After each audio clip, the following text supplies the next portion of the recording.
Hey, everybody. Hi, guys. Well, from the triple digits of temperature here in Salt Lake City, Utah, It's Thank God I'm Atheist. the podcast. I'm Frank. And I'm Dan. Coming up on today's episode, we actually have a conversation. I was going to call it an interview. It was more of a conversation. It's a conversation. With Noah. From Scathing Atheist. Yeah. A fellow podcaster. One of the other podcasts. And he's a... That's right. There are allowed to be other podcasts. Unlike the Mormons, we're not going to declare ourselves the true podcast. Oh, we should. We should. Because it is. Well, I mean, obviously. Clearly. Obviously. But let's face it, folks. But let's just not. It just sounds wrong when you say it. There's something a little douchey about it. So there you go. But yeah, his podcast is great, and we'll have a chat with him about stuff. Yeah. Stuff that is related to other stuff. That we've been talking about. That we got an influx of commentary. We touched upon, apparently, a fairly... Well, actually, this week, we've touched upon a couple, apparently. We may have hit some nerves. We hit some nerves this week. That's good. That's good. That's what we want to be doing. We're very pleased about all of this. We're very proud. If you're pissed off at us right now, that was the goal. Hooray. We couldn't be happier. Just a couple dicks with a podcast. So, what's going to piss people off this week, Frank? Well, it was a big week. I'll start with that one. It was a big week, especially for in America. In these United States, especially for the gays of the USA. Yeah. U.S. gay. As I'm sure most people are aware of already, DOMA was overturned. The Defense of Marriage Act was overturned by the Supreme Court this week. So and I'm sure everybody knows this, but if you're an international listener and you don't know, this was an act that was done back in the late 90s? It was in the 90s, yeah, because Clinton signed it. Right. Law. So basically, it was just like when gay marriage was first starting to be legal in some states, and the issue was bubbling. Right. So the federal government, the American federal government, got right on top of it. And they said... And they defended marriage. They did. They defended my marriage. They didn't defend your marriage. They defended my marrige.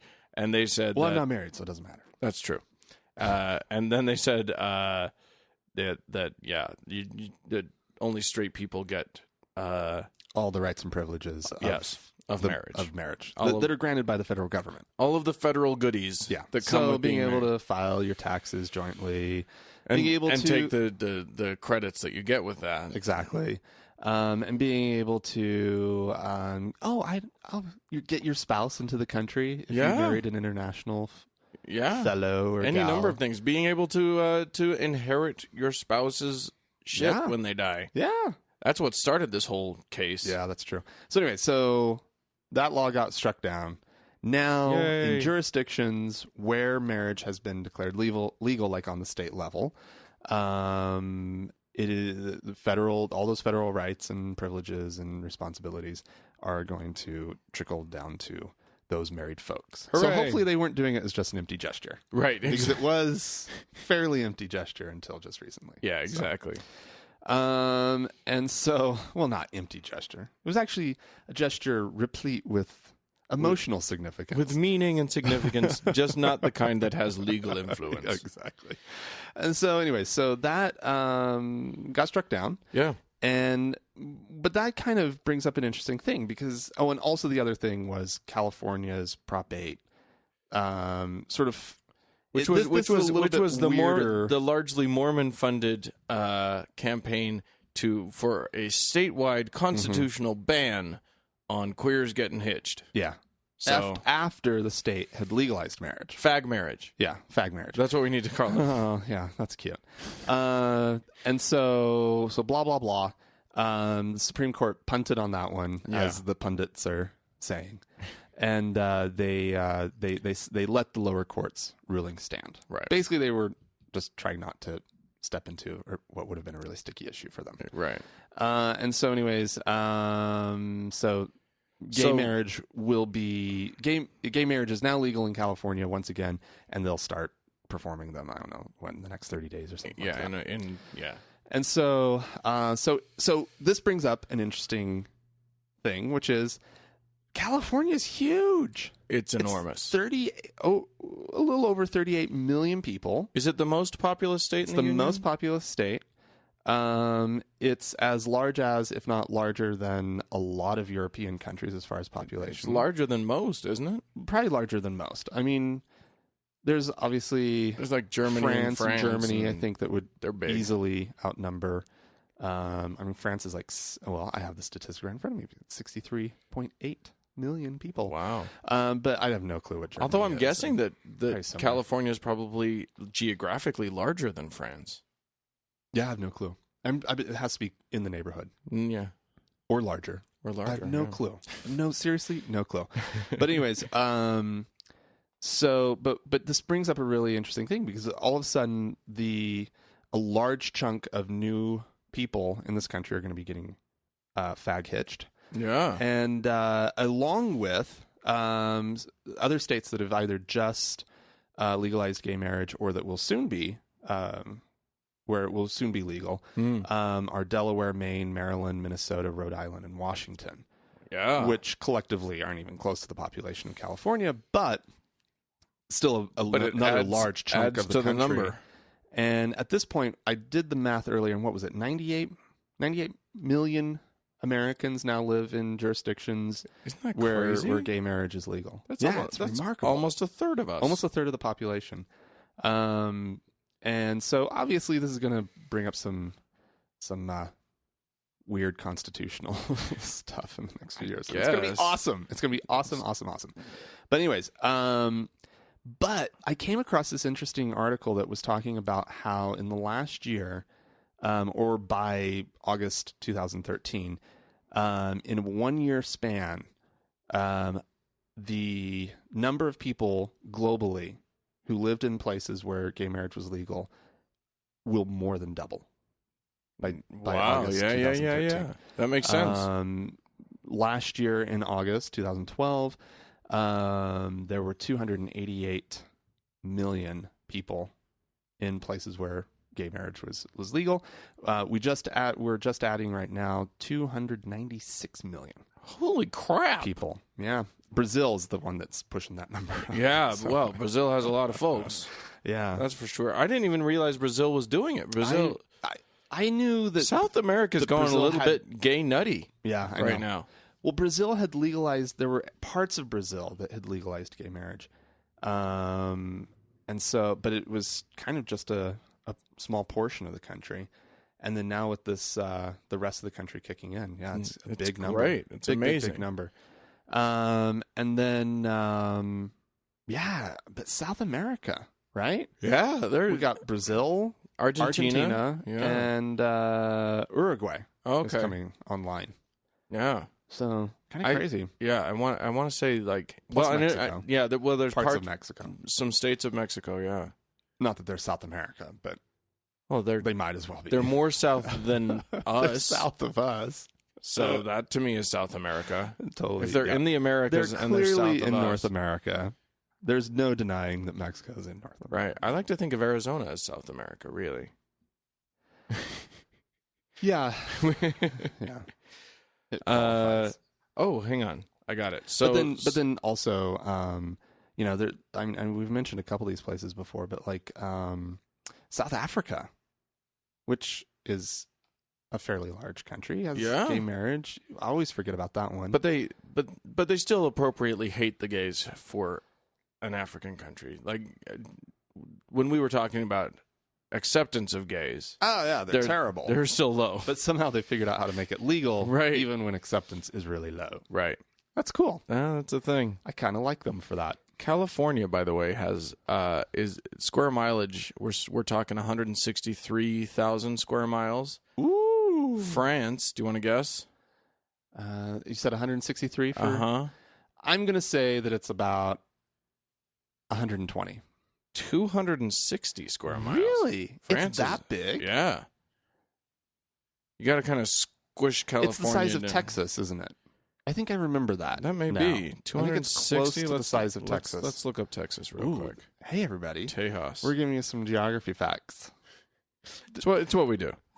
We thank God for geography facts. it's our new spin-off podcast. It's going to be coming up soon, I'm sure, where we just compare sizes of states and or countries.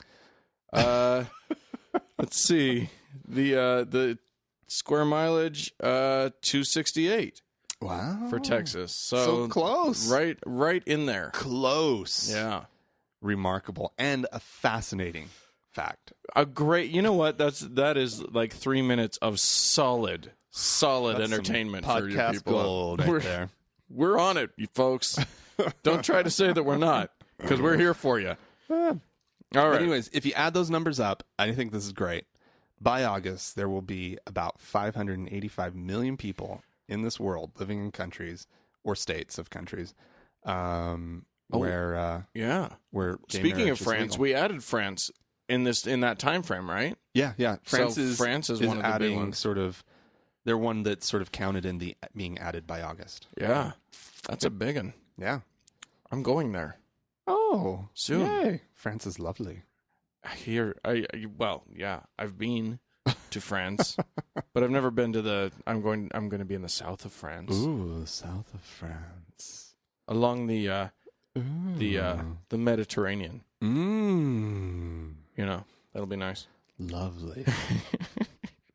The French Riviera, as they call it. I don't know if technically Marseille is in the Riviera. I don't even know what Riviera means. I just associate that word with anything on the Mediterranean coast.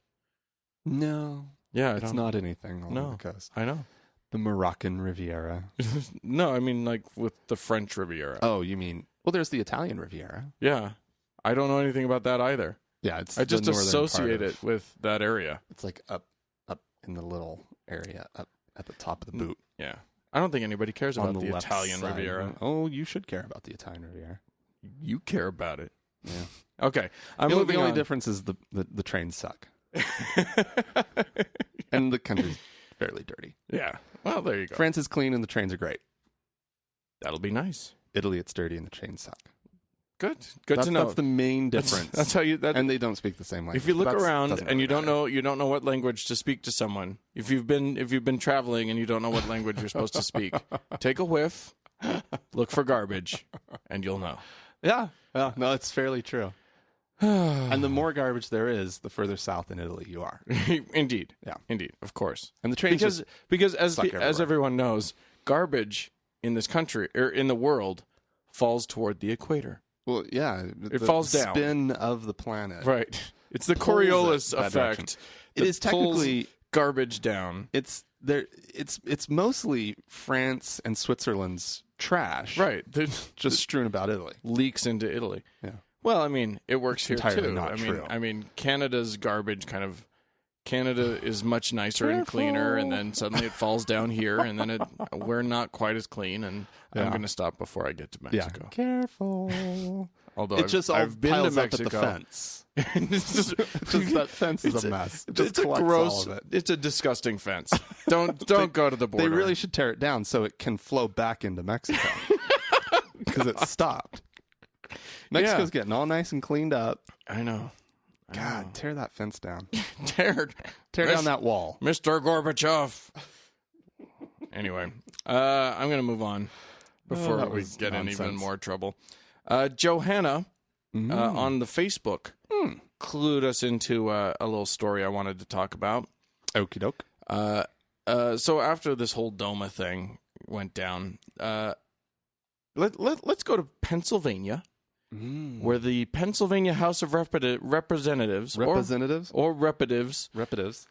know, the representatives over in Pennsylvania, there was a bit of a scuffle, a bit of a to-do. A kerfuffle? There was. Ooh. I would go so far. A representative representing the Philadelphia district, Brian Sims. Ooh. Brian Sims got up to address the House under unanimous consent. Oh. But one member objected. On a parliamentary point of order, he stopped Representative Sims from standing up, saying, and wouldn't let him talk. And here's why. He explained this to WHYY in Philadelphia. They're the home of fresh air. I know, with Terry Gross. I don't like her. Oh, rude. I don't like her. Oh, I do. I know. I'm on that side of that argument. I wish that they had canceled her and left Talk of the Nation. Oh, no. Anyway, Talk of the Nation? Better than her. Oh, no. Anyway. So here's why Representative Daryl Metcalf says he stopped Brian Sims from talking. This is going to be good. Brian Sims is the first openly gay member elected to the House. Oh. P.S. Okay. He stood to talk, I think, about DOMA, and Daryl Metcalf stopped him, saying, so here's his explanation. I did not believe that as a member of that body, I should allow someone to make comments such as he was preparing to make, that ultimately were just a rebellion against what the Word of God has said, what God has said, and just open rebellion against God's law. Strangely, somebody forgot to read the Constitution. Yeah, just a little. Might have done. God's law doesn't apply there. No, Mr. Metcalf has no standing. You're in a house of man's law. God's law has no legal standing. That's the house that man's law built. Yeah, not God's law. Yeah, God. If you want that, go down the street. Go to the church. And then prevent Brian Sims from talking in your church. Right. That would be okay. Yeah. This is not okay. Yeah. Also, Mr. Mind Reader, you don't even know what he was about to say. Right. Douche. I'm going to prevent. You know what? The Holy Ghost told him. You need to shut up, Dan. Stop saying what you're saying. I don't like what you're about to say. Stop saying it, Dan. Did the Holy Ghost tell you? Yes. Stop. It's against God's will. God doesn't want you to talk, Dan. Point of order, Mr. Chairman. I'd like to call upon a parliamentary rule. Point of order, Mr. Speaker. He's about to say something queer. That dude. He should have just stood up. Why are all bigots? Spoken tongues. Yeah, exactly. Point of order. Mr. Speaker, I would like to say, Stumbadiaha Rikonmana.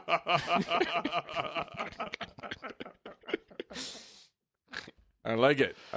Yeah, how do you argue against that? You can't argue against it. He said, for his part, Mr. Sims said that I think that my actions in no way have been against the law of any God, and I would ask that the maker of the comments be reprimanded for doing so. Yeah. So he's calling for some parliamentary action of his own. That's not all the action he's calling for. No. I think he's bringing a little chicka wow to the parliament. Oh, baby, we're going to do some parliamenting today. Some proceduring. I've got a point of order for you. Ooh. Wow. Anyway, there's still, it's good to know that God's alive and well in the hearts and minds of of politicians in America. Oh yeah. No, every once in a while, you get a little worried. Yeah. But thank goodness for something like the Supreme Court to get them all worked up again. Yeah. That's nice. It's good. It's good. That meddling Supreme Court doing their job, overreaching by doing what they're Supreme Court constitutionally mandated to do. How dare they? How dare they? Ugh, just awful. Argle bargle. I have to. I don't know if you guys all heard Scalia's big dissent and how he talked. But he basically said, "I'm a bigot. I hate fags. Argle bargle." Yeah, I think is basically what he said. He said argle bargle. He did actually say the words argle bargle. He said that the majority's ruling was legalistic argle bargle, and from that moment forward, the only way I can think about Justice Antonin Scalia is as this little chubby Italian hamburglar going around saying, "Bargle, bargle, bargle, bargle." No. Argle, bargle. This is not the first time he said hamburger. argle, bargle. Don't take my hamburger, Scalia. Bargle, bargle, bargle, bargle. He likes the word argle, bargle because this is not argle, bargle. Yeah. I try to get jowly when I say it. Argle, bargle. I can't do it. He likes this word. Or like at least stuff like it. I feel like I've heard him say something that like was argle bargle-ish. It feels like he's trying to sound like he's from a different century. Like he's trying to be, you know. Oh, he is kind of from a different century. Supreme Court Justice in 1923. Yeah.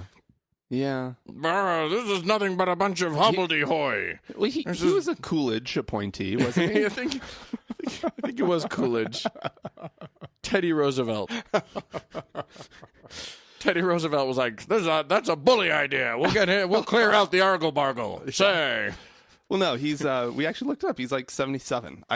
He seems a lot younger. He looks good for his age, yeah. But we did have. I do think this. Here's what I think. You know, I think we need to get him out somehow, but there's no way to get a Supreme Court justice out. Right. But he does kind of look primed for a heart attack. So I'm gonna start a campaign called the Sneak Up on Scalia campaign. I don't want anyone to do him any harm. No. But it would be okay if you just got behind him surreptitiously and went, "Boo!" Just startle him. Startle him. Startle. Not even Scalia. Kill him. Just a good heart attack. A good startle. Just get him out of there. Let's just see if we can clog up those arteries with a quick startle. Oh, they're clogged. Yeah. Let's just get those clogged arteries to actually freeze up. To do something. Yeah, exactly. Boo! To do some good in the world. That's terrible, Dan. Get your buddy on the other side. What did we just advocate, Dan? We need to make sure we didn't advocate anything. No. We just advocated the saying of the word "boo" loudly. I think we're on the windy side of the law there. You think? No, I don't know. I think it is highly questionable. Okay. I think I will be clear then and say I'm not actually calling for this. No. But if you do it, it'll make me giggle. It will make me go argle bargle. If you scare him? Yeah, if you startle him. Even if he doesn't have a heart attack. I hope he doesn't have a heart attack. I just hope you startle him. Here's the fact of the matter. That man ain't keeling over anytime soon. He's one of those angry old people. It's just going to last forever. You know why? You know what I mean? Like flowing through his veins, pure argle bargle. Well, hate. What do you think argle bargle is? Is that hate? I didn't know what argle bargle meant. Nobody knows what argle bargle means. Is it a thing, or did he make it up? Who cares? It was a thing. No. Is it something from Archie? Wasn't it a character in Archie? Pretty sure Chaucer made up the word argle bargle. his childhood friend Geoffrey Chaucer. Argle bargle.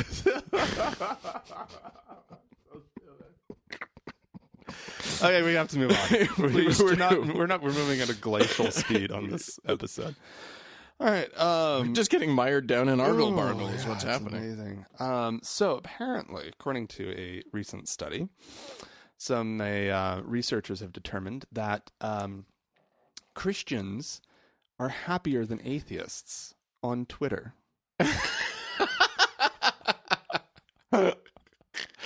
Christians tweet from the heart, atheists from the head. And that, of course... And that makes them happier? Well, yeah. Yeah, because here's the thing. They identified words that that Christians are... Well, they found, actually, that Christians are much more likely to use words like love, happy, and great, or family, friend, and team.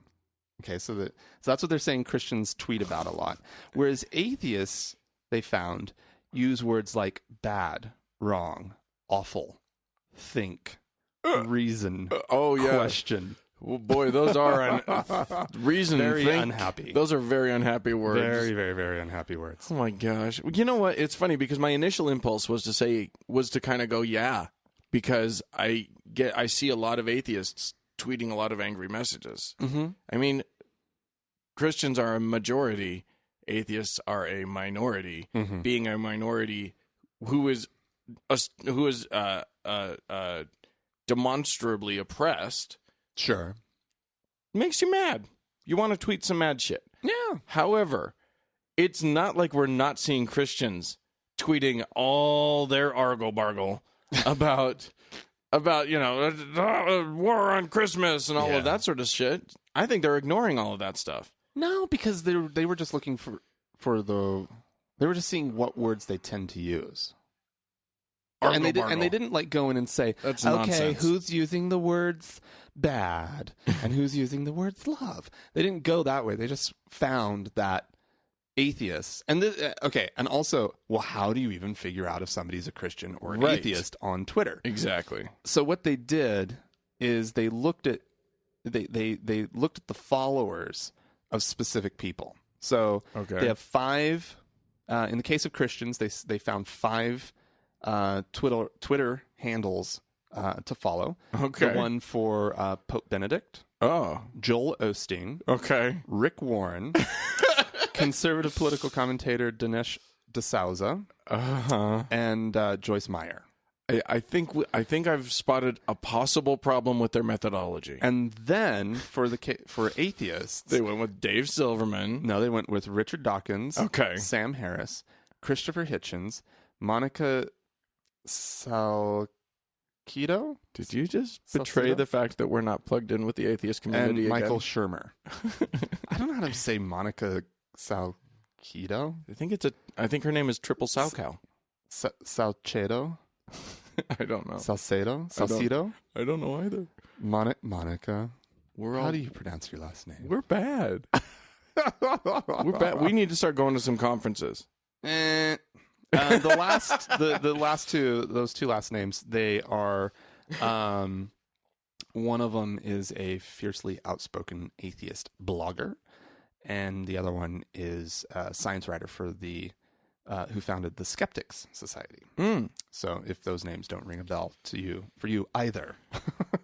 I just love, what I love about this is that they find 4 or 5 representatives from each camp and then decide which entire group is happier. Yeah. Based on tweets. Yeah.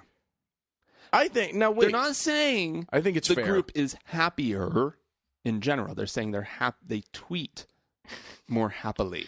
Christians do. Uh-huh. That's what they're saying. That's all they're I mean, the other thing you're is right. It does suggest something outside of that. They are saying they can't look at the leaders. Of course, guys like Osteen are going to tweet about love and blah, blah, blah. They're not looking at the leaders. They're looking at the followers of those leaders. Oh, okay. Sorry if I missed that detail. Okay, I misunderstood that. Of those leaders. Frankly, I don't care. This is all dumb. Moving on then. Dan doesn't like it, everyone. It doesn't mean anything to me. I don't care what I mean, yes, it's silly. Just silly. It's just silly, it's Dan. just silliness. That's what I'm saying. We're saying the same thing. Okay. It's silliness. Okay. Speaking of silliness, how do you shoot a Muslim right? Oh, I know the answer to this. Pork bullets. That wasn't what I was thinking. I was thinking just aim and pull the trigger. Nope. But pork bullets. That came out really wrong. It was basically how to hit any target. I think we need. It wasn't specifically Muslims. I was just thinking, how do you fire a gun? I think we need another clarification. We are neither advocating the killing of Supreme Court justices nor the killing of Muslims. But there were not bullets suggested in part of, like, I'm much more worried about threatening the Supreme Court justice than I am Muslims in this country. Yeah. To be honest, and no offense against the Muslims, but let's face it, our government will freak out about the one and not the other. I think it might be legal to kill Muslims in some parts of the country. In Tennessee, I'm pretty sure positive it is. They're working past that. They're working. That rule, they're right? trying to push it through. Yeah. Anyway, they don't know if it's like binding. Yeah. Anyway, a listener, I believe it was Chad that sent this one in to us, pointed out that in Idaho, there's an Idaho ammunition company that claims that it's ammunition called, you ready? Okay. G-Hog ammo. Oh. Okay. Hog spelled H-A-W-G. Of course it is. But that's I'm trying to jihad, but it's hog because they're painting the tips of these bullets with a paint that's laced with pork. That sounds about right. So that the Muslims, when they die, will have to go straight to Muslim hell and don't get into Muslim heaven because their last act is ingesting pork. Yeah, except you don't believe that as the firer of that bullet. I think you may have hit on something here. Are you not, in some way, granting assent to their theology by creating these bullets? Because you'd have to first tell them, hey, I'm shooting you with a bullet. Right. Like for you to get anything P.S. from your point of view. There's pig on this bullet. Satisfaction in this. Right. It would be in them knowing so that they were at least in some sort of turmoil when they died. Right. Right. And these are but otherwise it's pointless. These aren't like little. These are novelty bullets. Little 22 caliber shells either. These are big daddy shells. What these are they? I don't know. The picture makes them look like they're like. I mean, they're the ones that are like 2 inches long, and it's not just like a macro lens. No. Look at those bad boys. Those are big. Those are big. Yeah. Those are rifle shells. Those are big old things. I just, I think it's a novelty item. Yeah, that's all it is. It's to get this company some publicity. Of course it is. With people who like. Well, I don't think you're going to go wrong guns marketing and don't like Muslims. Marketing gun stuff to guys who hate Muslims. I think you're going to. I think they've hit their target market right there. Well, I would say that the portion of their market that would be fine with that is probably fairly large. Right. The company's website bills the bullets as peace through pork and a peaceful and natural deterrent to radical Islam. Peaceful? Yes, that's what they're claiming. Put some ham in Mohammed is one of their taglines. This isn't for real. Give him a spankin' with some bacon. This is also not for real. I'm just reading. All I'm doing is reading a Huffington Post article. I question this. Everything about it is so stupid. All this is, it's just, surely they are not real. If we had our setup, ready to go, I would want to call an ammunition store right now and just be like, hey, you carry this stuff? And then we could, no, we won't bother. Yeah. It's not worth it, but it is kind of amazing. Plus, the other thing is, so they think somehow that Allah is going to not let somebody into heaven because they were forced by someone else to allow pork into their body. Yeah, they don't understand Islam at all. First of all, guys, or the halal. Don't make bullets that are laced with pork. I mean, make a knife. Then you can tell them what's happening as you're doing it. They'll feel the pork in them. Yeah. It won't just kill them instantly. Yeah. You don't want to kill them instantly. What you want to do is just fix them a meal and lace it with pork. Yeah, well, make them eat it. Sure. And arsenic. Yeah. And frankly, any bullet will do to make a Muslim eat pork. You can just, I'm not saying you shoot them. I'm saying you threaten them.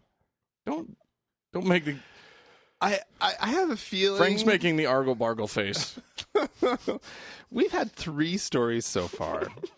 And we've had 3, finding the line and just dancing right across it. Just dancing, yeah. Well, we'll deal with that in an email later. Yeah. We'll deal with this problem later. Yeah. Anyway, moving along. Why don't we get rid of this one? Okay. And go on to another thing. All right. I have... this one's nice. This involves an apology. Oh, good. So Babson College, which is about 10 miles away from Brandeis University, has apologized. Remind me where Brandeis is. We're talking about the Boston area. Okay. anyways, so what they're apologizing for is during a soccer match, Babson, I guess, Babson students and soccer team actually held up anti-Semitic banners. Oh my God. Okay. 35 years ago. Okay. And Babson is just now apologizing.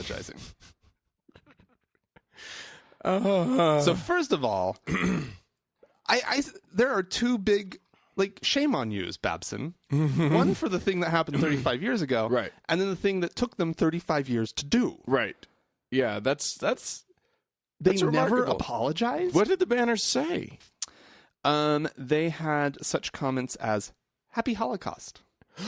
What? Oh yeah. No, these were anti-Semitic. These weren't just like. First of all, these weren't just like "Go home, Jews." We say Merry Christmas in these parts, not Happy. Merry Holocaust. Yeah, exactly. Thank you. They say Happy Holocaust in the UK. Oh God. That's amazing. Yeah. And is it just? I mean, Brandeis is. I mean, it's named for a Jew. I think it's a largely or historically. That's the thing that I actually don't know about Brandeis. If it's sort of just like largely a Jewish population that goes there, or if it's historically it was largely, and now I don't know how it divides up now. But yeah, it's a place that has always traditionally had a very large Jewish population. It was founded as a non-sectarian, Jewish-sponsored co-educational institution. Well, there you go. Okay. That answers That's so question. Weird. Oh, by the way, their mascot is Ollie the Owl. Oh, cute. Named for Justice Oliver Wendell Holmes. Well, there you go. A little bit of Brandeis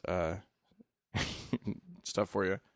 Founders include Israel Goldstein, George Alpert, C. Ruggles Smith.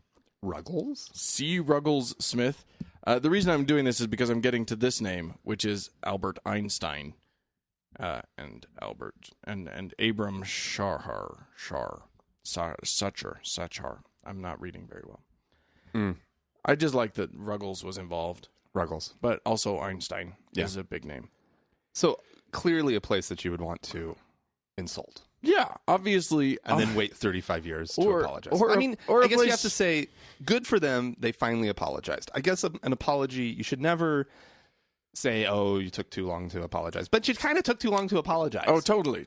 No, we need to say Thank you for the apology, but you took too long. We need to say you took too long because we can't allow institutions to wait that long to apologize. It's amazing that, first of all, Happy Holocaust that's an amazing thing to write on a banner. How anybody could allow that ever. Even if it was, the 70s were a wacky, wild time, but come the fuck on. That's insanity. Yeah.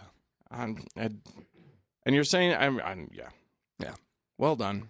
Well done. So good for you. You guys. Babson. I'm saying Babson. I'm assuming it's Babson. Yeah, it has to be Babson. Okay. I can't think of any other way to say it. But we'll get an email that says it's Bobson. It's pronounced boobies. I don't know. Considering how some of our pronunciation corrections have gone, who knows? Yeah, could be anything. I come bearing good news about the world. Oh. The Christians have finally brought us something that's useful, something that is going to create joy in the world. Oh, it's a pamphlet. Oh. I have it downloaded right here. It's it's 54 pages of PDF joy. Beginning with a page where by the way, I have to describe their logo to you. Imagine a tree, a sort of a cartoon, a sort of logo type tree. Okay. That's brown with branches, and a pink heart for the leaves. Oh, lovely. Made of littler hearts. Like the larger shape is a heart, But the leaves, the individual leaves, are all hearts. Well, that sounds fantastic. It's about love. It's about trees love and love. That's what we're growing here. Is love. Yeah. And the way that we're doing it is through spanking your wife. Well, yeah, a lot of people do enjoy that. Indeed. Yeah. So no, that's not what they're talking about. They are talking about domestic discipline. We're going to discipline our wives. This is the pamphlet is called Beginning Domestic Discipline, brought to you by Learning Domestic Discipline, which you can, by the way, feel free, everybody, to go to learningdd. Sorry, the G was from the learning. The G is part of the learning. learningdd.com. I was like, what does the G stand for? It stands for the last letter of learning. Anyway, so I'm going to read. Well, okay. I think I want to read the first bit of this. Let's make sure that we all fully understand. They're claiming. Because this is a little...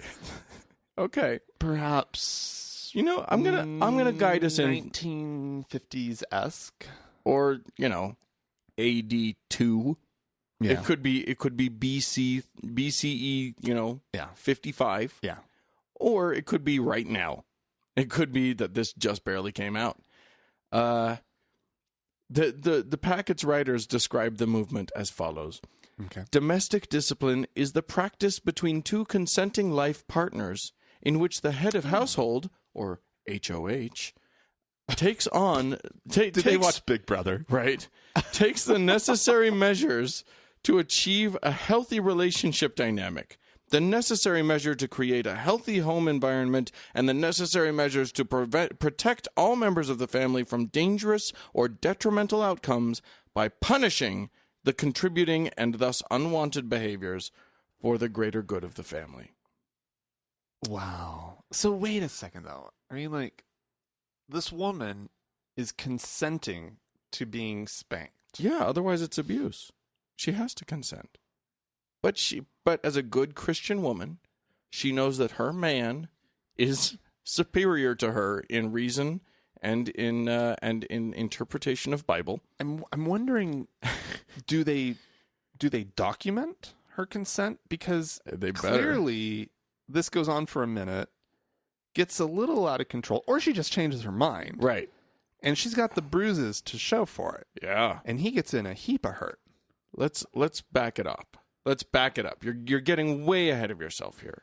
This is for the good of the whole family. And I'm going to read the first paragraph to you. Children love watching their mother get spanked. Welcome to the Learning Domestic Discipline Beginner's Packet. You're probably feeling anxious, overwhelmed, and even a little bit scared. But even with those uneasy feelings dancing in your heart, you're also probably feeling a lot of excitement and anticipation. Domestic discipline has the potential to positively impact your relationship, and domestic discipline has the potential to... I jumped a thing. To positively impact your home. Okay, damn it. When you're reading... Back up, Dan. Here's the problem. When your computer's this far away and your microphone's kind of in the way of it, it's hard to read. Sure. Domestic discipline also has the potential to bring an elevated level of joy and happiness into your life, and we're sure you cannot wait to get started. Are you sure this isn't some kind of BDSM something or other? They claim it's not, and that's satanic. That's an awful thing to do. So they never get turned on by this and then have sex afterward? Well, it depends on your definition of turned on. I mean...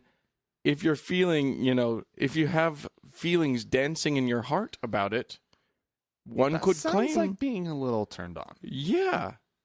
As long as they're not dancing in your pee-pee, then you're okay. Just keep it dancing in the right place. Keep the dancing in the heart. And if you're Baptist, don't let it dance at all. No dancing. If these words are... If it's jumping around in your heart. I think Baptists can jump. I think they're allowed to jump. I love it. Our names are Clint and Chelsea, and we founded Learning Domestic Discipline in 2011 after practicing domestic discipline for many years in our own marriage. Wow. Okay, so let's again back up a little bit, because now I'm starting to think about, she's consenting to this. So, like, what is he like spanking with his hand? Is he apparently punching her in the face? No, I haven't read the whole thing. I have to admit, but there are discussions apparently of what implements are the best to use. Oh, for instance, a hairbrush is excellent for achieving that desired sting, but can break easily. Whereas how hard are you swinging? Whereas a ping pong paddle is quiet and sturdy, but may not sting as much as is required to get the message across. Well, what you do with a ping pong paddle is that you drill some holes, so you reduce the resistance. Yeah, they're still too weak. I like a cricket bat. Cricket bat would work. Sure. Yeah, why not? Absolutely. Or you know what? I mean, I like just to feel the report in my hand. So a good solid smack with the hand. If you're strong, that should be plenty. If you've got good technique, you want to follow through. You don't want your hand stinging though afterwards. I just like the feeling. And you want to be able to swing hard. I like to feel that ass just responding. Yeah, I don't. I like that. You're about to cross a line, Dan. I like that. You're going to get turned on. You're going to have things dancing. Oh shoot! Dancing in my heart. In my heart. Only in the heart. In the heart. Okay. Yeah, we'll get back to implements. Yeah. I think a nice switch from a willow tree would be good. Use the rule of thumb, gentlemen. Nothing bigger than your thumb. You could just go get an old school paddle. I mean, I've seen Dazed and Confused, so I think that's sort of the. I mean, that kid, he could barely walk. That's true. And you also want to make sure that you're not the only one there.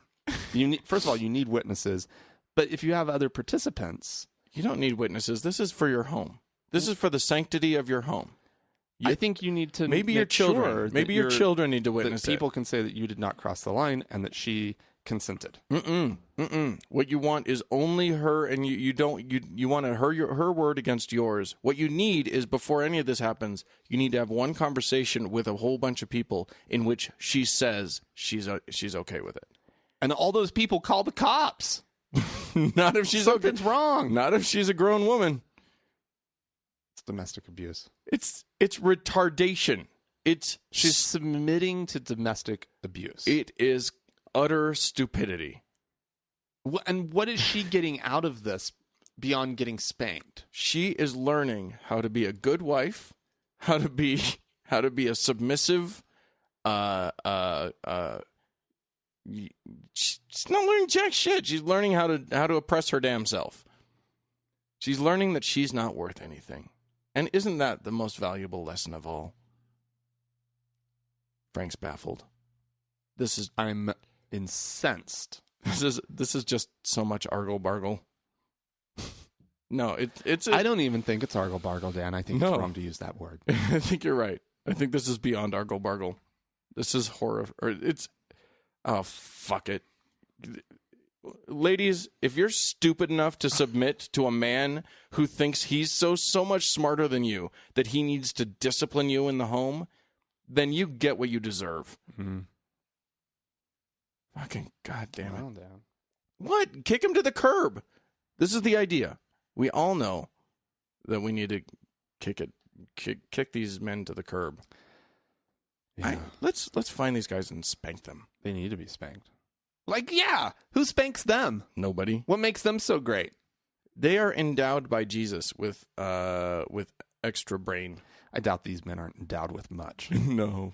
Guys who need to hit women, probably not endowed. Yeah. Not well endowed at all. All right. Well, Facebook.com/TGIAtheist is a great way to join the conversation. Indeed it is. Like us there and follow what's going on during the week. Oh, yeah. You can also write to us, as so many have done over the past few weeks. And we've given you material. Yeah, exactly. You can write to us on anything that you've heard today, all of the argle-bargle that we've been blathering at podcast at thankgodimatheist.com. That is with one P. Voicemail number is 424-666-8442. Yeah, we haven't heard a voicemail for a little bit. It's been a while. Is it broken? I hope not. If you try to leave a voicemail and it's broken, then write us an email and tell us about it. Or we could just check. Right. Also, if you want to support us, The best way to do that is to go to thankgodimatheist.com and click on the Pay Your Tithing link so that you can help keep this crazy thing alive. And keep telling your friends about it. Yes, indeed. We certainly appreciate that. A nice review on Facebook, or not on Facebook, on iTunes has never hurt. No. Those are helpful. Yeah, so we're going to take a quick break, and by quick, I mean really quick, with Pat Robertson. We're back to Pat. Yeah, because he always seems to get right to the heart of every matter. Yeah, and this is part of his response to the Supreme Court's decision about DOMA. Right. Well, Jay Sekulow for the American Center for Law and Justice is with us now. Jay, let me ask you about Anthony Kennedy. Does he have some clerks who happen to be gays? Oh, I have no idea. I think what Justice Kennedy... Oh, Patty boy. He does seem to... He has that incisive mind that cuts through the clutter. He always seems to find, the right thing to say. The perfect way to get at the ad hominem attack. Yes. Sort of a master of it, isn't he? Yeah. And later he also asked questions about now didn't that Justice Walker in California, who originally struck down Prop 8, didn't he wasn't he a gay, or was he involved in a gay, or he had a wife and the friends are gay, and he just was like anything. He had a gay pool boy? It's exactly. Now, didn't he meet a gay guy and have a gay experience? Now, it's so clear. He was in the Navy, wasn't he? His idea, exactly. Like his whole reasoning, his whole all of his logic is based on association. Yeah. Oh boy. Well, we have some emails. I'm going to get to some emails real quick. Oh, is it the heat, Dan? It must be the heat. We've both been quite busy as well. Yeah. I think we're just blowing off some steam. I have a feeling, yeah. You're welcome, everybody. I hope you're all feeling just as nutty as we are. Okay. So we had two people, Bobby and Amanda, who both wrote to us, interestingly, about similar topics. Oh, okay. About family life in Mormonism. Oh, okay. I think we can answer that. I think so. Amanda writes, let's see, where should I start? So she's talking about a family that just moved into her neighborhood. She said, or that had moved into her neighborhood when she was a kid. She said, when this family first moved in across the street, I was about 13 and my sister was 8 or so. My sister and their oldest daughter made fast friends. My sister invited her to sleep over, but her parents refused. I later found out from my sister that upon asking the other girl's parents about the sleepover, her mother started questioning our family's religious background. We are not religious, and my parents stopped going to church years ago. I found out though that her mother wouldn't let her sleep over because of me. Both of my parents were baptized when they were young, so her mother was okay with letting her be around them. She was familiar with my sister, so she was okay with her daughter being around her, but through questioning my sister, her mother found out that I had never been baptized and said I must be possessed by a demon, and she was not about to let her daughter be in the same house as me, even up until they moved a few months ago. If it was only my sister and myself at home, her daughter was not allowed to come into the house. Weird. She said she never took it personally because even at 12 or 13, she had enough skepticism to write her off as crazy. Right. But she was wondering if this is something that would be a common reaction for a Mormon, or if this is particular to this lady. I think if this woman had moved to this area from South Jordan or Provo, maybe. Well, here's the thing. The possessed by demon thing is that's a little weird. That doesn't sound like thing. The Mormon verbiage that you're. But the whole overprotective, not letting your friend or your kids play with non-Mormons. That happens a lot here. Non-religious folk. That makes a lot of sense to me. Here in Utah, and kind of rings true. Here in Utah, there's plenty of Mormon parents. Now, my parents weren't like this. Most of the kids I grew up with, but you were Salt Lake Mormons, right? Exactly. And so you get a little outside of Salt Lake. And I've heard plenty of stories about kids who weren't allowed to play with non-Mormon kids. Right.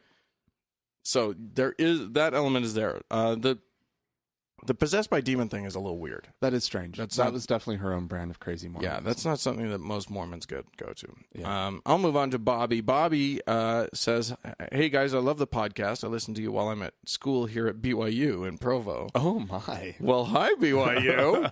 How are you doing? I finished up my graduate in engineering this winter. For the past year, be careful, by the way.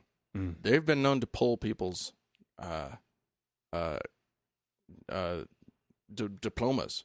BYU, like later in life. The guy who did the Mormon, the return missionary calendar, the topless, the men of Mormonism, shirtless, not topless, the shirtless men being hunks. Yeah, the hunk return missionaries. Yeah, they found some hotties for that thing. Yeah, absolutely. Yeah, but those BYU boys, they put all their sexual energy into the gym. Into the gym. That's right. It's really and most of those quite guys astounding, are not Mormon anymore. They're just they're gay, and they just No, a lot of them were. A lot of them were straight. Yeah. Some of them were gay. Yeah. But the guy who created the calendar, BYU pulled his diploma. So you, Bobby, be careful about that. He says for the past year don't make a gay calendar. Yeah, don't make any gay calendars. That's all. That's the main thing. That's our advice. That is our sage wisdom for the day. I think we've exhausted it now. He says he's been deconstructing his Mormonism, which has been quite a painful experience. Believe me, I know. He says, as I'm sure you understand. Listening to the podcast has been great. It's great to hear people talk about the crazy in Mormonism. He came from an Orthodox Mormon background. And he says, when my brother-in-law introduced your podcast to me, he said, I know the titles seem scary, but these guys are great. Having listened to nearly all the episodes, I laugh to think of you guys as scary. Yeah, we're pretty spooky. Yeah. One thing I thought you may want to talk about, if you haven't already, is the pressure that is put on an LDS family to have kids, and lots of them. Oh, wow. My wife told me that she heard on the radio a radio ad this morning for the website smallfamilies.us that encourages planned parenting, and specifically that your family's number is up to you both and no one else. I was amazed at this statement because it flies in the face of what I have learned from the Mormon Church. When my wife and I were sealed, quote, which is Mormon speak for married, in the Salt Lake Temple, the dude performing the sealing told us that there are 3 members in our marriage. Ew. Me, my spouse, and the Lord. Ew, double ew. And any decision made in the marriage should consult all members of or something to that effect. Ew. And from my understanding, this is not an uncommon thing to be taught. Yeah, that's grody. My dad has always wanted all of his kids to have a lot of kids, as good LDS people do. He would quote Bible scripture to me about having many arrows in your quiver or whatever. Yeah. So, yeah, he thought it was interesting and wanted us to chat a little bit about Mormons and family. Yeah. Because they kind of put the Catholics to shame sometimes. Or at very least a run for their money. Yeah. They are like, it's not like Mormons are against contraception. No. Officially. No. But they are very, very pro-baby. Oh, yeah. They are officially, they will go on the record as, and that full quiver thing, that'll happen. You'll hear that phrase. Yeah, it's so gross. It's so gross. It's so gross. And nobody ever says you have to have a lot of kids. They'll just judge you. It's part of the culture. You just understand on a visceral level and, that you're supposed to have a shit ton of kids. And there are a lot of conversations about, like there'll be young mothers who might already have 4 kids. I just feel like there's another spirit in heaven that's supposed to be in our family. Yeah. And it's like, whoa, crazy. Yeah. Well, my sister-in-law had 3 kids, was completely overwhelmed at 1, had 2 more. They're all boys. They were nutso. Oh, no. And she felt that there was another spirit in heaven for her. Yeah. Her husband felt very much that there were no more spirits waiting for him in heaven. But guess who won? Oh, no. They just barely gave birth to their 4th. Oh. And it's a girl, which means that she's finally done. Because the truth of the matter, the real reason that she wanted another kid wasn't because there was another spirit, but because she desperately, desperately, desperately wanted a girl. Oh, God. Yeah, I don't know. And like, one of our good friends is from a family of 9. Yeah, that's 9 true. children. Yeah. Not a family of 9, a family of 11. With 9 kids. 9 kids. And they didn't have enough money for 4 of them. Yeah. Yeah, it's something. There's definitely a lot of cultural and social pressures to have lots of kids, and people. It's gross. It's super duper gross. But Utah has like one of the most astounding birth rates in the country. Oh yeah, probably the world. Actually, it's pretty nutty. It's just it's like a race against time, and I think part of it comes from a culture in the early church. This goes back to polygamy, where it's just like we're not converting as many people as we'd like. Let's just make as many Mormons as we can possibly make. Yeah, let us just pump out the Mormons, so that we can have some population. Yeah, I mean the population of this state is set to double in like. Was it 30 years? God help us. Yeah. I don't even want to hear about it. I don't even know where we're going to put these people. We're already running out of Payson, developable land. We're going to put them all in Payson. Payson. They're developing like mad down there. Yeah, that's what I'm saying. We're putting them all down there. Yeah, well, that's where we're currently putting them. Where are we going to put, Santa 2.5 more million people? Hurricane. We'll put them all down on Hurricane. What other weird name can you conjure? All right. Yeah, but that's true. Mormons have big families. Yeah. Did you want to? And what's funny is that a lot of Mormons there's nothing in Mormon theology that says that it's a spiritual / like moral imperative to have lots of kids. But a lot of Mormons believe that it is. Yeah. And would be surprised. It's cultural rather than actual theological. Rather than dogmatic. Yeah. But a lot of Mormons would be surprised to learn that fact. Yeah. All right. I'm going to take our third and final email that we're going to be discussing today, and this is one that is it's critical of something that happened or some stuff that we said on a recent episode. So I'm just going to read it real quick. Yeah. She starts off and she says, "I love your podcast. Until today, when I listened to a recent episode where you laughed and told jokes about which babies to abort in the womb / fetal masturbation / fetal pain. As you discussed in that episode just a minute before, one can be moral and not religious. Laughing at abortion, the death of the innocent? Really? Just as funny as gas chamber jokes, gas chamber deaths of babies. My morality forces me to take a break from this. You use Unitarian Universalists say one should make a heaven on this earth now, not wait until heaven or death. My heaven does not include condoning the death of babies or joking about it. A non-religious, pro-human person, Christine." Well, thank you, Christine, for writing. Thank you for writing. I got to admit, I'm a little baffled by this one. The number of lines that you and I cross regularly. I would think it would be an indicator to someone that we're not going to take what you hold sacred to be what we hold sacred. Yeah. And I mean, the one that I flashed to immediately was, we have made at times a joke or two surrounding the issue of rape. Sure. And we've, which is obviously a very, sensitive issue, right? You think? And way more sensitive. We have to acknowledge that there is a much larger portion of our audience than one would want, and that is actually shocking, of women who are raped. It's a huge. What is it, like 1 in 3 women are raped in this country? And so we're making a joke about a topic. 1 in 5. 1 in 5, whatever it is. It's a number that's way too high, right? And so we've made jokes about topics that are like, we know that we're touching upon very sensitive issues that might personally be touching people. And sometimes we cross a line, and we probably shouldn't. Well, here's the deal. Here's the thing about humor, comedy, and all of that, is that these lines, they're a bit nebulous. You have to be willing to just run headlong towards them. Toward them. And sometimes you're going to cross and just run right over them. It's like bowling. And here, you can commit a foul if you're not careful.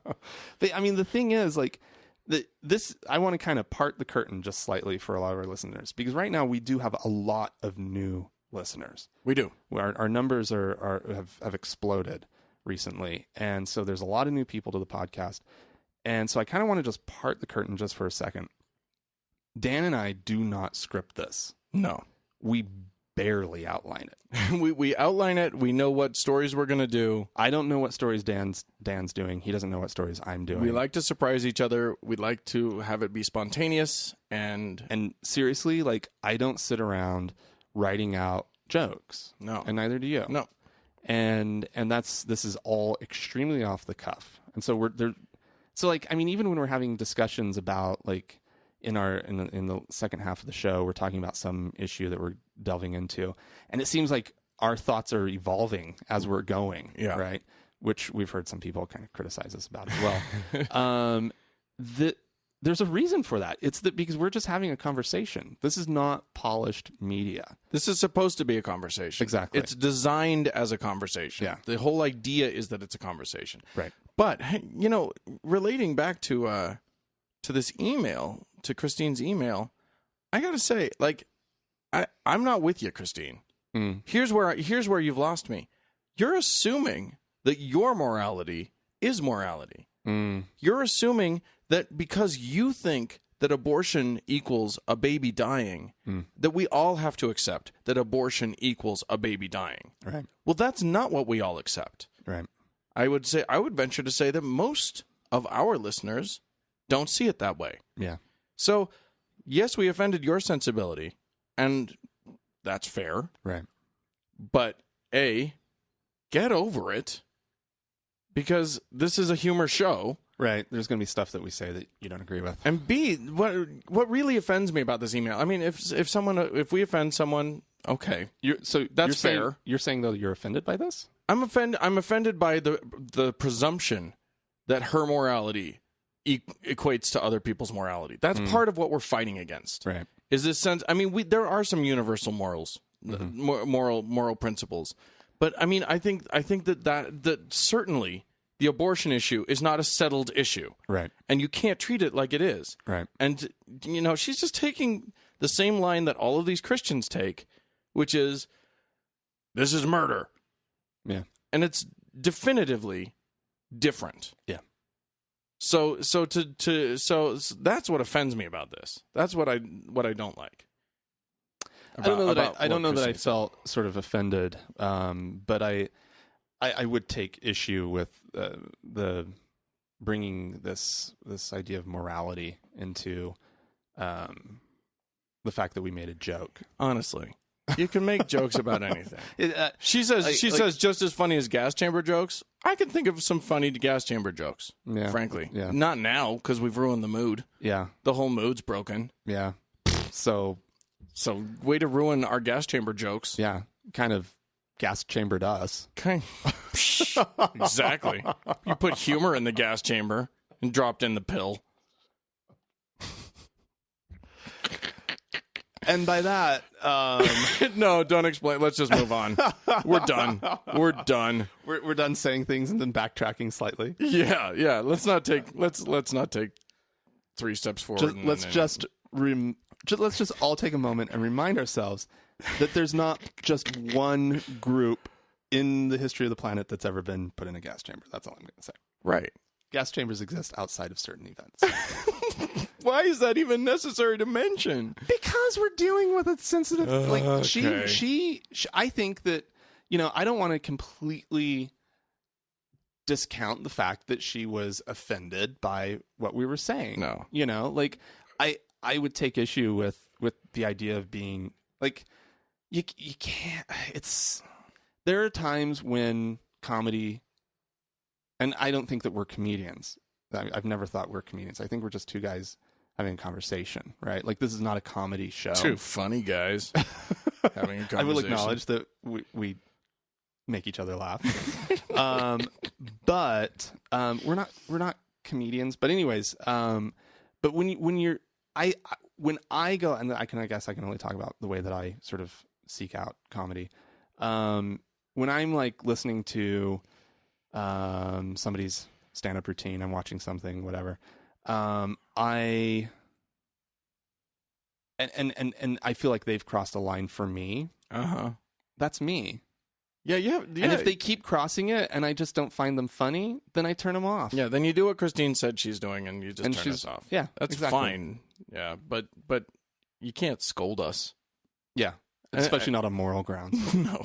So anyway, well, Frank.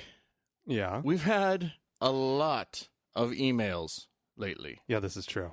A lot of emails, and a lot of them are about a couple of our conversations that we've had recently involving the American Atheists bench and the all of the hullabaloo surrounding it. Yeah. And we had all of our brilliant ideas about what we thought should happen and about and then we expanded it into where we thought the movement should go. Mm-hmm. All brilliant. There were those who disagreed with our position. We had tens, literally tens of emails, which is like a record number. It's a lot. That's a lot. It's a lot. Us. And frankly, we just felt like the other side of this issue needed to be represented. Mm-hmm. So guess what we done did? What did we do? We got no illusions from one of my favorite podcasts, the Scathing Atheist. Oh, fantastic! To come on. Hi, Noah. How are you? Doing great. How about yourself? Well, we're doing fine, but we're under siege. Yeah. And we need you to siege us further. Gotcha. I didn't realize I was adding to the tens of emails you were already getting when I sent my 11s opinion. Yeah, literally. So the reason that we're having you on is because, as you mentioned, you were one of the emailers taking us to task. And I thought, you know what? You were also probably the most acute email sender. Your emails were to the point and brilliant. So I thought. Well, thank you. I think you're cute too, by the way. Oh, thanks. You haven't seen my new photo that I put on our Facebook page. Yeah, I wouldn't want to see it at this moment. It's dastardly, is what it is. Anyway, so here we are. You, in your email, you called us the. What was the word you used? I believe copacetic. Copacetic, thank you. The copacetic atheists, and you put yourself firmly in the. Now I don't remember what. See, I had your word, and then you said my word, and then it ruined everything. Oh, gotcha. Well, the way obviously we're talking about a spectrum. Yes, indeed. Nobody says that there is no level of antagonism that you can't go to. And nobody says that it shouldn't be situational. But the point that I was trying to make in the email I sent you, and I, again, this is something where we're going to agree on 99% of it. Right. But I do feel that at certain times, that kind of antagonism, the kind of antagonism maybe represented by that bench in Florida, is necessary. It's not just useful, but it's necessary because it forces the conversation. You can ignore a copacetic voice. You can ignore a voice that doesn't offend you. Indeed. Yeah. And one of the things that you took us to task for initially was that we were in some way avoiding confrontation. And of course, you and I went back and forth in our emails, and I said that I don't think that we avoid confrontation. I just think that our version of confrontation looks different.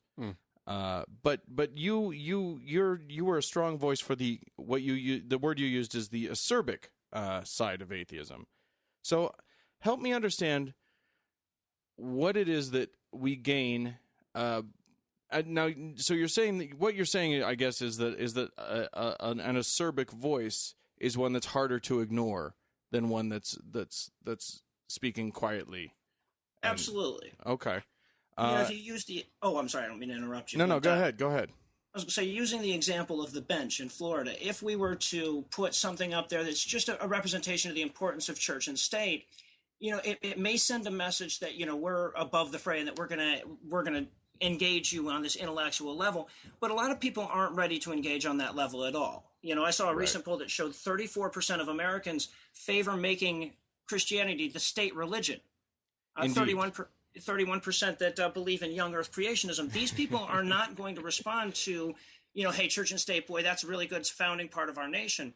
But they are going to respond to pardon the French, but they are going to respond to fuck you.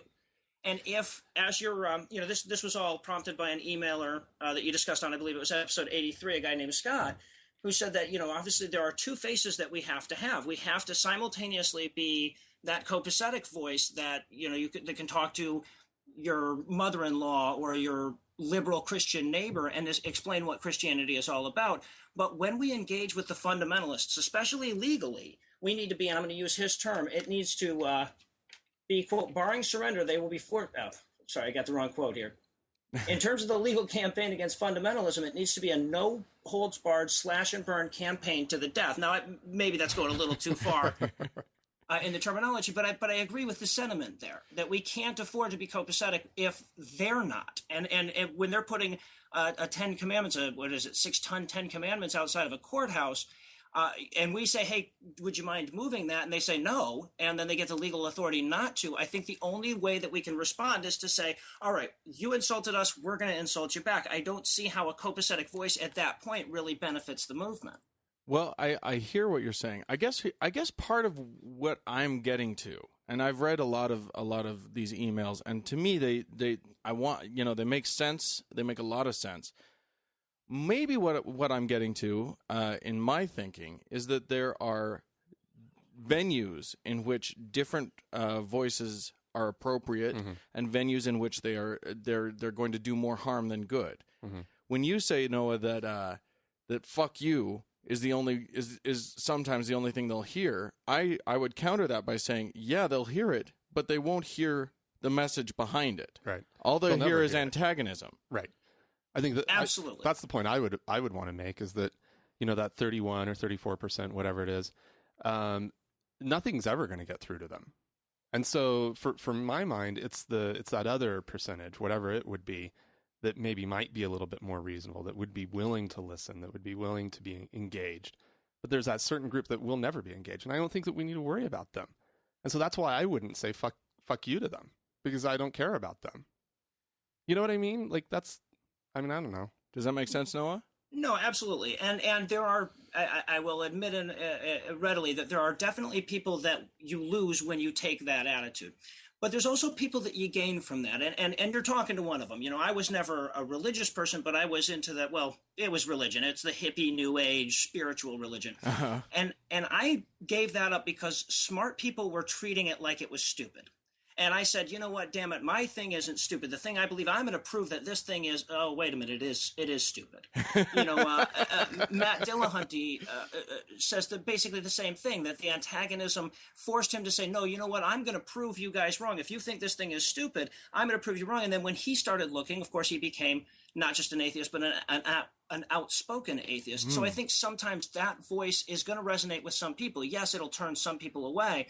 But at the same time, it's also going to take some of these agnostics, some of these people who sit on the fence, some people who are atheists but not outspoken atheists, not atheist activists, and rally them. Okay, so help me understand your story a little bit, because to my mind, the way it works in my brain so far, and I'm allowing you to correct me here, but the way it works in my brain is that when someone just looks at you right in the face and tells you that things that you believe are stupid, at least for me, I tend to just go, well, fuck you, things that you believe are stupid, and I walk away and try and fart when I'm walking away. But what has made the moments that in my life that have made me really like sort of check my own belief is when someone like very earnestly says, well, I mean, I hear what you're saying, but and this has to be someone also that I somehow respect in some way. Right.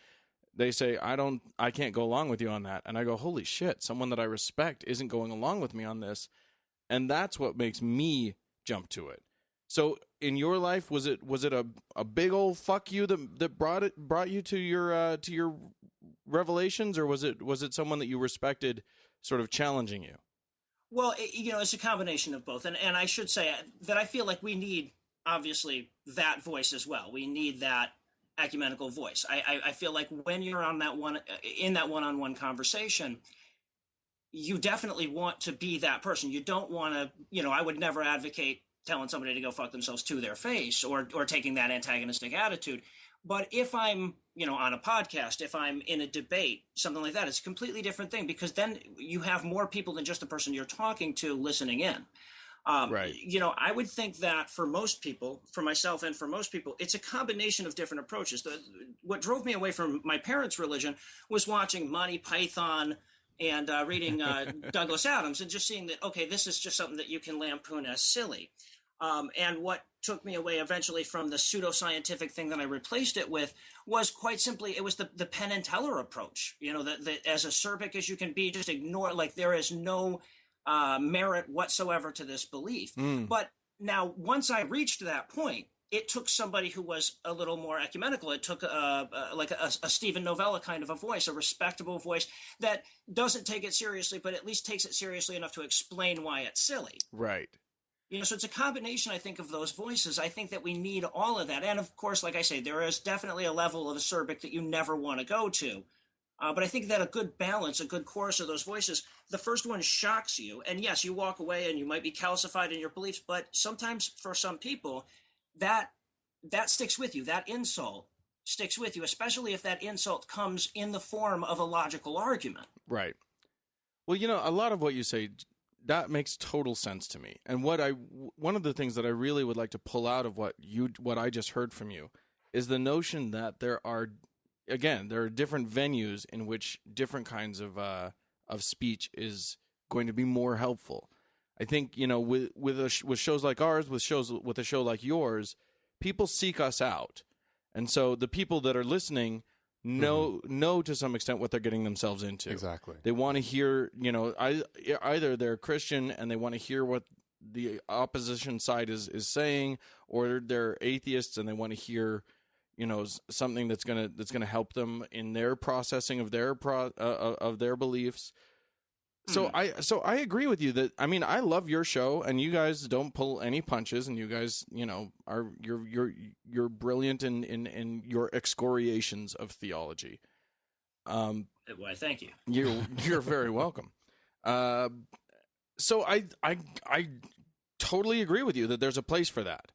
I just think we need to be cognizant of where those places, where that voice belongs versus where, because frankly, nobody's coming to, nobody who's being made aware of our movement by this bench is seeking it out. Yeah. You always have to think of the audience and where does that thing, that piece of media or that artifact like this bench, like who is the audience? Who is the intended audience? Who's the accidental audience? And you have you have to craft a message that's going to work in that arena. Right, but I think in this particular arena, the audience is more the Christian group that sets up the next 6-ton 10 Commandments monument than it is the person who's looking at that bench. I think in that instance, the intended audience is the fundamentalist that says, okay, if we do this, then they can do that, and we don't want them to do that. So we have to do something they really don't want to do. I hear that. But yet I also think that we're playing to a much larger audience than that with that venue. Now, here's the thing. My objection to that bench, it's minor. The bench itself is more, we use that as sort of a metaphor for a larger idea. The bench itself, it's fine. I hate the design of it. I think it's ugly as sin. Well, we can agree on that. But other than that, I don't really have an objection to the bench. I just think we as a movement can do better. I think we can be larger. I think we can be more. I think we can be more powerful. So while I hear your point that we do want to prevent, other 6-ton monuments to 10 stupid rules, either stupid or obvious rules. I think that these are the moments, and nobody's better in this country at sort of getting national attention than the American atheists. They're getting that national attention, not just of the fundies that are thinking of putting together a fund to raise a monument, but they're getting the attention of everybody. Yeah.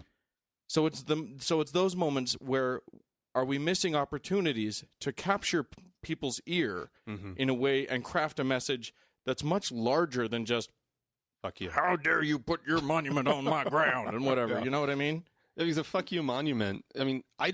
I was kind of disappointed that it wasn't more of a of what could have been with this audience that was generated because of it, a teaching moment, right? This idea of like, why not have it be about separation of church and state? Because in some way, to me, that's still a fuck you to that monument. But it's also saying, hey, you know, like what we're really trying to do here is have a solid separation of church and state, rather than just pointing over at that thing and being, you know, we don't like it, and so we're going to put this ugly bench here that has a few quotes that, you know, are going to get a little bit of play in the media, but that aren't going to really say anything. Well, you know, obviously it's really awkward for a guy like Silverman, who's really trying to, you know, be a voice for a group that has a disparate series of voices. Yeah, that's true.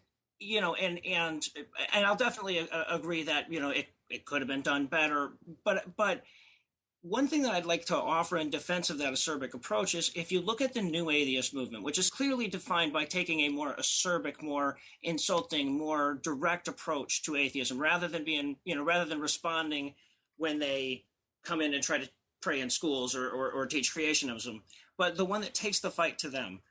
Since that's occurred in, you know, whatever starts in 2001, 2003, depending on which author you prefer.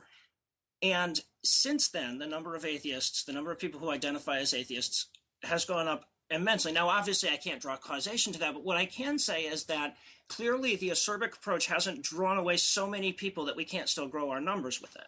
Now, what we need to find is really, where is that balance? Where is the correct balance? But I think we need to do it empirically. Now, you know, for me personally, it was the more acerbic approach that drew me away from my nonsensical beliefs. And so and it's also what I'm good at. I'm not good at being ecumenical. If I had to be ecumenical, my show would be really boring. I don't do that well. But I also think it's important that everybody is able to bring whatever voice they have to the movement. And I want my show to force a conversation, but I want that conversation to happen with people like you. Right. You know, when Bill O'Reilly has David Silverman on, you know, David Silverman makes an ass of himself in front of that very small audience that's watching Bill O'Reilly. I say it's a hell of a lot bigger than my audience, but yeah. At any rate, so in that moment, I don't think he makes us any friends, but I think in the moments that follow, when the people who don't watch Bill O'Reilly see it and see what a pathetic argument Bill is able to offer for belief and how silly he comes across, I think we get more positive than negative from that. I think that's possible. I would say, I mean, and here's one place where I'll quibble with you. I would say that the new atheism is not defined by insult, but rather by steadfast declaration of belief. To me, the new atheism is defined almost as much by visibility as anything else. Yeah. The fact is that we're willing to talk now. We're willing to say, hey, look, I'm atheist. I'm right here. You're looking at it. To me, you're right. That's the powerful thing about the new atheism. And yeah, and frankly, we don't have to insult anybody. All we have to do is point out all we have to do is hold a mirror up to their beliefs, and it's enough. Their beliefs are stupid enough as it is. We don't have to say, hey, look how stupid you are. We just have to go, you believe that a donkey talked. Yeah. Right. I just got to that part of the Bible. I'm reading it in connection with my show. And right. Holy shit. That part was written by Disney. Yeah, exactly. You believe that DreamWorks, that animals talk, and that all of the humans on the earth had to be destroyed at one point because an infallible being created everybody in such a way that they turned out the way he didn't want them to. Like, all we have to do is point out these beliefs, and we're done. Like, the insult's inherent in just that, in just the mirror. Well, absolutely, but I think there are people even within the atheist movement that would look at the way you just characterized belief in the Bible and say that that's too acerbic. So, you know, like, again, it's all about where you draw the line. Yeah. You know, I'm certainly not advocating. There are obviously people who go way too far and, you know, and do us harm by just being mean, by not making any point with it. Right. But I think that as long as you're sending a message, as long as you're making a point, I think we should be very liberal on how we define going too far. I think so. I mean, obviously, one of the things that we're fighting for as a movement is the freedom to say what we want to say. And so if we, within the movement, are inhibiting people from saying what they want to say, we're sort of We're doing a micro version of a macro problem. So I think you're right that we need to be open to that conversation. I just think, especially among the people who have become the de facto leadership of our movement, I think we need to be more careful. I think it's time. I think we're on the precipice of sort of the biggest moment of our movement. It's time to really start sitting down and asking ourselves, because to me, I keep seeing all of these atheists, on Facebook, on I get emails who are prepping for the big debate. And as far as I'm concerned, that debate belongs on college campuses and, among friends. It's not going to help anything in the larger scale to have debate spill out into, I meet a Christian on the street and I know what I'll do. I'll launch into debate with him. I don't think it's going to help anything. So all of these sort of, everybody who's prepping for the big debate, everyone who's locking down all of their talking points. I just don't think that that's going to be helpful. Let's let Sam Harris, who's brilliant at it, go ahead and do it. Right. Let's let Dawkins get out there and do some debates on college campuses. But let's also have a much broader, much kinder, much more welcoming face to this movement. Well, I think when a movement doesn't have a lot of,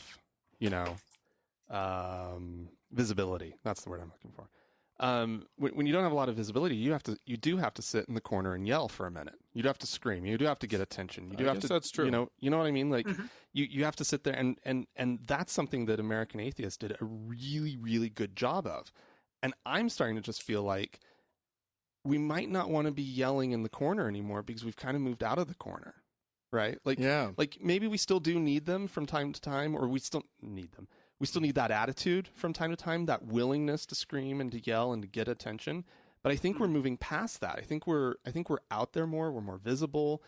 I have no problem telling anybody that I've just met that I'm atheist. Right. Me too. And I mean, this goes for, professional settings. Sure. I'm perfectly willing in a professional setting to just be like, I'm atheist. Right. In the same way that I say that I'm gay. Now, we're in a cushy position where there's a lot of people that we met on our tour of the South that aren't in that position. Yeah, that's true. That don't feel comfortable doing that. And I think our goal is to get our group of people to the point where that's just fine. Yeah, but 10 years ago in Salt Lake. Yeah, that's you know what I mean? Right. No, we're definitely taking good steps in the right direction. And I would love... I'm completely with you, by the way, on almost everything that you just said, because I believe that, yes, you meet somebody in the street and you start arguing with them about something that's sacred to them, you might as well be talking to the wall 99% of the time. Yeah. So, again, it just comes back to that situational aspect of it. But I also would love to see an atheist group that was the counter to the American Atheists, that had that more ecumenical approach. But what I can't help but notice that there are plenty of groups that would love to be that group. And they're not getting invited on O'Reilly. Right. They're still not, like it's the people that are screaming in the corner are still the ones that the mainstream media is willing to talk to. Well, that might be true. It's a valid point. Yeah. Well, but the other thing is that here's another thing. I think that that we need to have a loud section of our movement that's yelling, but that's yelling something different than what American Atheists is yelling. I think we need to be screaming and hollering. I think we need to be loud. I think we need to not allow ourselves to be ignored. Mm-hmm. But that doesn't mean that the message that we're yelling has to be what American Atheists is yelling or what whomever is yelling. I think we as a movement need to really sit down and think about what message it is we're yelling. Yeah. I agree with the yelling. I'm not opposed. I mean, I wouldn't have a podcast if I didn't think that we needed to shout out into the universe. But it's about what we're yelling, and I still don't feel like I know exactly what the message should be yet. I'm not sold on even my own ideas completely at this point. Well, you're just willing to say them. Well, I'll spout it. I'm not going to not say it. I think that's all the more reason why we need as many voices as many points of view and as many approaches as possible, because we will find out just through evolution what works and what doesn't. Natural selection will weed out the things that don't work. That's actually a really good point. Thank you. But I feel like, we need to base this really, and it's impossible to get, real empirical evidence on this, but we need to base it on what we actually see working and not working in the real world. And what I think I see, again, and this is not particularly scientific, what I think I see is the loud David Silvermans pissing people off to the point where they start a conversation, with a Frank or a Dan. Mm-hmm. Well, yeah. And I guess we can survive if the first part of that conversation has to be, oh, I don't agree with what he said. He doesn't represent. Right, it is a pain in the ass to constantly have to defend somebody that you don't really even agree with, in at least in terms of approach. Right? Yeah. It's fine. As now, again, I do think that a lot of the people that see him on O'Reilly are going to go, oh, see, there's no point to ever even talking to those people, and then the conversation stops.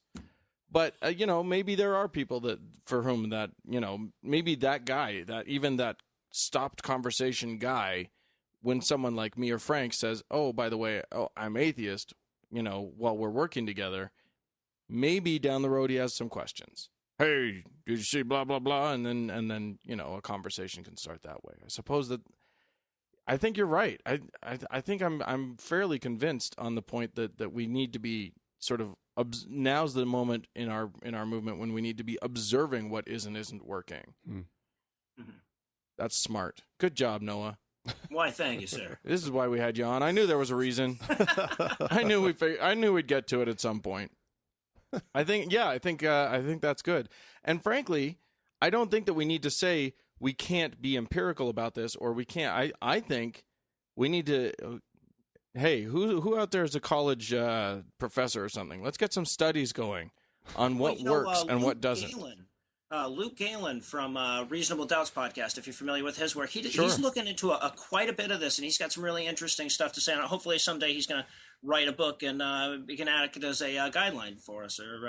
But I think the really important thing is that we keep having this conversation internally. Yeah. That we don't end up schisming out, because it's so easy for the argument or the discussion to become an argument where I'm now defending any amount of antagonism and we polarize just because of the nature of the discussion. So I think as long as we're having this conversation and asking what message are we trying to send and how are we trying to send it, and being open to the answers. Absolutely. Yeah. I think that's the key. And I frankly think that our group, meaning the atheist movement, is one that's prepped and fairly ready to be open to answers and to listen to science and reason. Yeah. That's one advantage that we do have. We can check our answers against the real world. You can never actually ask God what he thought about something. Right, exactly. Exactly. Somebody might actually have some data that could change some opinions. Yeah. And if lesbians and gay men could form a movement together and have it work, they can take over the world, right? Then I think atheists can find some common ground. I think so. I think so. Well, Sounds Noah, good to me. Thank you so much for coming on. Tell everybody how they can find you.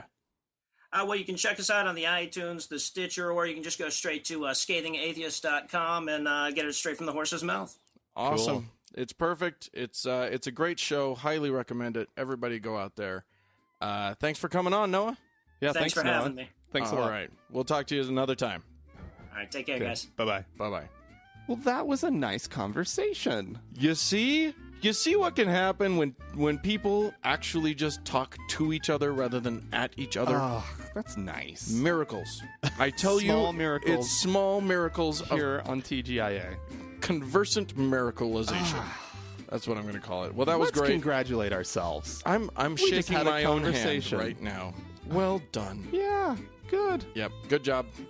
Thanks again, Noah. That was fantastic. And, how can people get in touch with us? Well, they can like us on Facebook. They can do that. Facebook.com/TGIAtheist. Yep, or you can write to us at podcast@thankgodimatheist.com. Or you can leave us a voicemail at 424-666-8442. Remember, there are some videos on YouTube. Yeah, go to YouTube. subscribe. And then if you subscribe, you'll just get them. They'll just show up. There's some more. There's some more to come. Still some from our trip that we haven't had time to finish up. Yeah, they'll slowly continue to trickle out. And thanks for joining us. Yeah, and thanks to the Red Rock Hot Club for letting us use their music. And should we thank? No. All right. No, we're not going to thank our intern Sarah because she hasn't been doing stuff. Sorry, Sarah. You get a mention, but not a thank you. Next week, maybe. We'll see. Have a good one, guys. Bye, everybody.